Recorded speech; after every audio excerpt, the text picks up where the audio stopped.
We continue our positional breakdowns here at SeniorBowl.com. We're joined by Reese Senior Bowl Executive Director Phil Savage. And Phil, we're talking linebackers today, but we're going to break them down into a couple of different categories, starting with these inside guys, the box linebackers. Yeah, we really try to distinguish between the inside or box linebacker being those that play off the line of scrimmage within the framework of the formation, and then the on the line pass rushing outside linebackers that would actually rush the quarterback, and those fit more of the 3-4 teams. The box linebackers kind of fit more of the 4-3 teams as a Mike or a Will. And the best linebacker in the game was Chris Borland from the University of Wisconsin.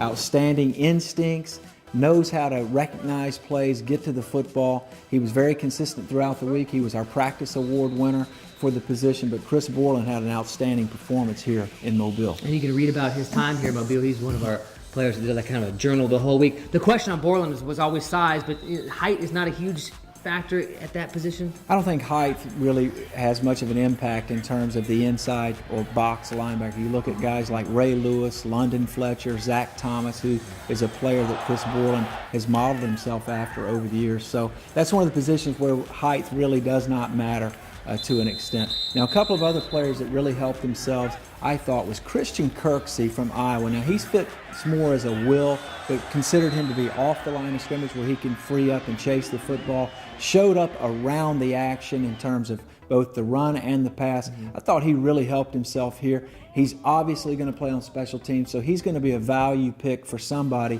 at the next level.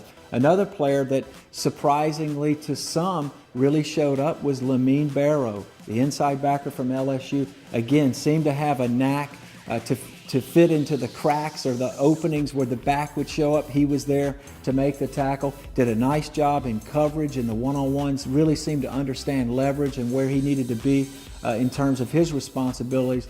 And then the last inside or box linebacker for our purpose was Jordan Tripp from Montana. Now, this is an FCS level player who was taking a step up, and I thought that Jordan showed that versatility between being an inside backer and or a Will. So he's got two position versatility for some teams, will play on special teams, and I thought Jordan Tripp improved as the week went on and then showed up in the game on Saturday. As a scout or a former GM like yourself, how do you balance that film with what you see maybe at the combine, for example? I mean, obviously these guys have to be able to move in space, but talk about the reaction, being able to see a play before it happens and being an intelligent football player.